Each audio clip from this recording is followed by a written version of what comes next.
प्रिय विद्यार्थियों, अनुपात समानुपात इस पाठ को आगे बढ़ाते हुए अब हम आपको पढ़ाना चाहते हैं कि अनुपातों की तुलना कैसे की जाए। अनुपातों की तुलना करते समय जो दो तीन बातें हमको ध्यान रखना है, इसको क्रम संबंध भी कहते हैं। अनुपातों में क्रम संबंध निश्चित करिए। आगे जब प्रश्न संग्रह में गणित आएंगे वो ऐसे आएंगे कि अनुपातों में क्रम संबंध निर्धारित कीजिए, निश्चित करिए।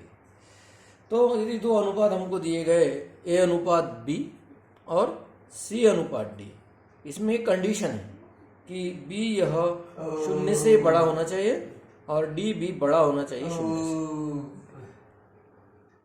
से। ए अनुपात बी और सी अनुपात डी, अगर हमको दो अनुपात दिए गए और बी बड़ा है शून्य से और डी भी शून्य से बड़ा है। शून्य से बड़ा का अर्थ ऐसा होता है कि बी यह धनात्मक संख्या है और डी भी धनात्मक संख्या है। अगर बी और डी दोनों धनात्मक संख्या हो तो क्रम संबंध कैसे निर्धारित करेंगे? ध्यान दो, ए में डी से गुना करेंगे, ए डी। अगर ए डी ए में डी से गुना करने पर जो संख्या प्राप्त होंगी यह अगर सी गुना बी गुना सी से बड़ी रहेगी, मतलब इस तरह से गुना, ध्यान रखो, तिरछे गुणाकार बोलते हैं इसको, ए गुना डी, ए डी, ये अगर बड़ा रहेगा बी सी से तो हम कहेंगे कि ए अनुपात बी यह बड़ा है सी अनुपात डी से। आया ध्यान में? यदि A D, A Guna D बड़ा है बी गुना सी से तो हम कहेंगे ए अनुपात बी बड़ा है सी अनुपात डी से। उसके बाद दूसरा पॉइंट कि अगर ए डी ये छोटा है बी सी से, छोटा है मतलब अगर ए में डी से गुना करेंगे, उदाहरण बताएंगे आपको तो समझ में आ जाएगा कि ए गुना डी ये अगर छोटा है बी गुना से, मतलब ये दोनों गुना अगर ए गुना से छोटा है, अगर ए गुना डी यानी ए डी छोटा है बी सी से तो ए अनुपात बी ये छोटा रहेगा सी अनुपात डी से। यहाँ आपको ध्यान देना है, गुना पहले कौन सा करना है? पहले ये वाला गुना करना है, ए गुना डी, फिर ये गुना करना है बी गुना सी। अगर ये बराबर, अगर आप पहले बी सी कर लेंगे और फिर आपका क्रम संबंध बराबर निर्धारित नहीं होगा। इसलिए अगर ए डी छोटा है बी सी से तो ए अनुपात डी छोटा है सी अनुपात डी से। यानी दो बातें हो गई, एक बड़ा, ये छोटा, और अब तीसरी कंडीशन आएगी बराबर। यानी ए डी अगर बराबर है बी सी के, मतलब ए से डी गुना करने पर अगर संख्या तथा बी गुना सी से प्राप्त होने वाली संख्या समान हो, बराबर हो, तो हम कहेंगे कि ए अनुपात बी ये बराबर है सी अनुपात डी से। इस तरह से हम अनुपातों की तुलना कर सकते हैं कि ए डी अगर बड़ा है बी सी से तो ए अनुपात बी बड़ा रहेगा सी अनुपात डी से। ए डी अगर छोटा है बी सी से तो ए अनुपात बी छोटा रहेगा सी अनुपात डी से। अगर ए डी का मान यानी ए गुना डी का मान बी गुना सी से बराबर रहेगा तो हम कहेंगे दोनों अनुपात समान है। ये तीनों बातें हमको, ये तीनों कंडीशंस, ये तीनों शर्तें हमको अच्छी तरह से याद रखना है और इसके आधार पर हम प्रश्न संग्रह की गणित करेंगे। प्रश्न संग्रह 4.2 में, प्रश्न संग्रह 4.2 में जो पहले दो गणित है वो आपको स्वयं करने हैं, उसको हम बताएंगे नहीं, थोड़ा सोचिए, विचार करिए और करिए। तीसरा जो महत्वपूर्ण गणित है, प्रश्न क्या है? निम्नलिखित अनुपातों में क्रम संबंध निश्चित कीजिए। अब क्रम संबंध निश्चित करना है मतलब ये तीनों कंडीशन हमको मालूम होना आवश्यक है। ये पहली, दूसरी, तीसरी जो तीनों कंडीशन हमने यहाँ लिखा है, तीनों कंडीशंस, तीनों शर्तें हमको अच्छी तरह से मालूम रहना चाहिए। तो 4.2 का जो तीसरा गणित है उसमें हमको जो पहला गणित दिया गया है वो दिया गया है वर्गमूल 5 अनुपात 3 और 3 अनुपात वर्गमूल 7। अब इसको हमने जैसे ऊपर लिखा हो ए अनुपात बी और सी अनुपात डी के रूप में देखिए, ए अनुपात बी सी अनुपात डी। यानी पहला गुना हमको ये ज्ञात करना है, ये वाला वर्गमूल 5 गुना वर्गमूल 7, ठीक है। और फिर इनमें अभी हमको चिन्ह पता नहीं क्या है, इसलिए हम यहाँ क्वेश्चन मार्क लिखते हैं, प्रश्न चिन्ह, और 3 गुना 3। देखिए ये पहला गुना किए, भी मालूम नहीं है हमको दोनों में क्या संबंध है, और फिर ये गुना ही किए तो अभी वर्गमूल 5 गुना वर्गमूल 7 करनी में पढ़ा हमने, करणीस्थ संख्याओं का गुना करते हैं अगर करनी की कोटि समान हो तो। 5 गुना 7, 5 गुना 7 यानी 35, वर्गमूल 35, और 9, 3 गुना 3 यानी 9। अब 35 का वर्गमूल तो नहीं याद कर सकते, लेकिन 9 को हम वर्गमूल के रूप में लिख सकते हैं। 9 को हम लिख सकते हैं वर्गमूल 81। ये भी वर्गमूल में हमने 8वीं कक्षा में पढ़ा है कि 9 का वर्ग अगर 81 है तो 81 का वर्गमूल 9 है। तो अब हमको इन दोनों की तुलना करना है, इन दोनों करणीस्थ संख्याओं की तुलना करना है। देखो, वर्गमूल 35 और वर्गमूल 81। हम देख रहे हैं कि करणीस्थ संख्या जो है यहाँ 35 है, यहाँ करणीस्थ संख्या 81 है।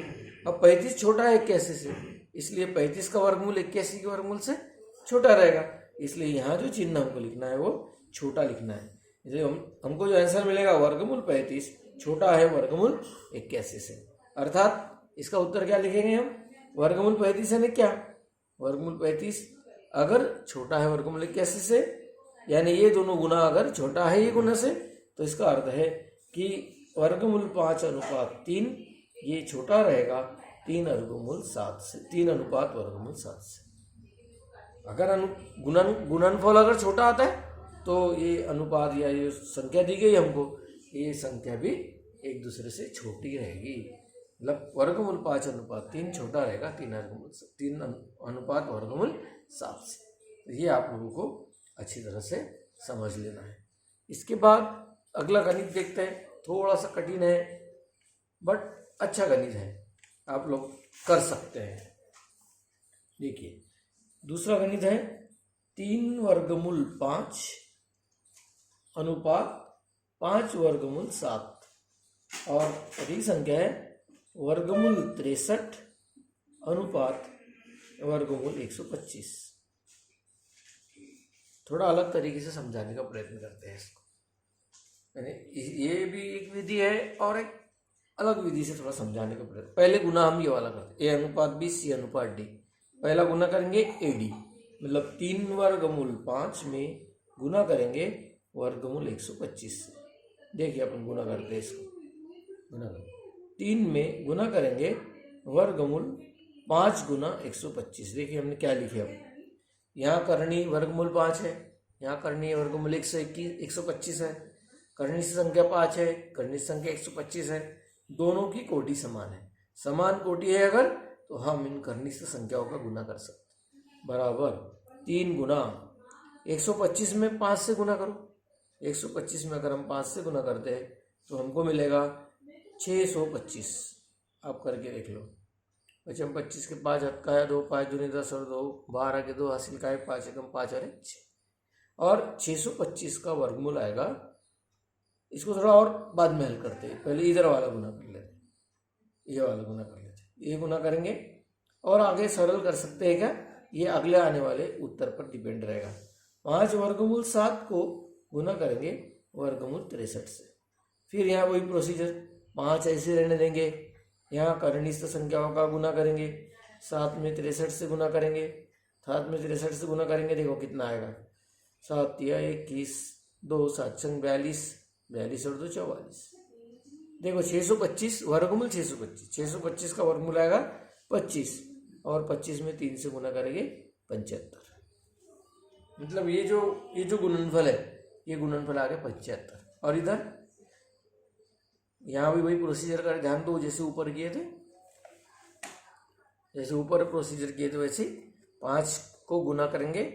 यहाँ दोनों कर्निष्ठ संख्याओं का गुना किया हमने, 7 गुना 63, 7 को 63 से गुना किए 441 आया। 441 का वर्गमूल कितना आएगा, 441 का वर्गमूल आएगा 21।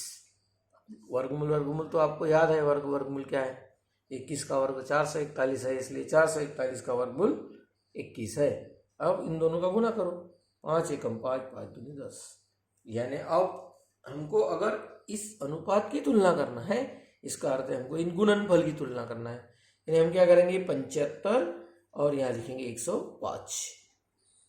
अब दोनों संख्याओं की तुलना करो, 75 क्या है, छोटी है कि बड़ी है, 75 छोटी है 105 से, 75 छोटी है 105 से, इसलिए 3 वर्गमूल 5 अनुपात 5 वर्गमूल 7 ये छोटी रहेगी वर्गमूल 63 अनुपात वर्गमूल 125।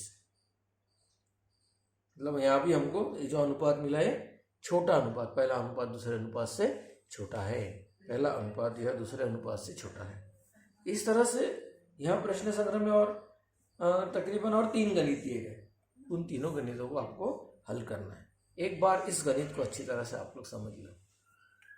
3 वर्गमूल 5 अनुपात 5 वर्गमूल 7 और दूसरा वर्गमूल 63 अनुपात 100। आपको ध्यान रखना है कि हमें पहला इस तरह से गुना करना है, a गुना d, बाद में b Guna c, a Guna d, 3 वर्गमूल 5 गुना वर्गमूल 125, 3 गुना कारणीय संख्याओं का गुना किए, 5 गुना 125 625 आया, 625 का वर्गमूल 25, 25 में 3 से गुना किए 75।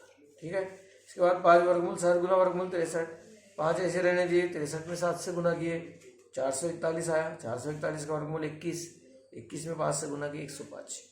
मतलब 75 छोटा है 105 से, इसलिए 3 वर्गमूल 5 अनुपात 5 वर्गमूल 7 छोटा है वर्गमूल 63 अनुपात 125। तो ये जो अभी हमने 2 गणित किए, इसका प्रश्न क्या था कि अनुपात में क्रम संबंध निर्धारित करो। आपको जब हम पिछला टॉपिक यानी अभी पढ़ा रहे थे उसमें बताए थे अनुपातों की तुलना करते समय क्रम संबंध शब्द का यूज होता है। क्रम संबंध शब्द का यूज होता है तो क्रम संबंध यानी क्या, तो छोटा बड़ा बराबर अनुपातों में इन चिन्हों को हमको प्रस्तापित करना है।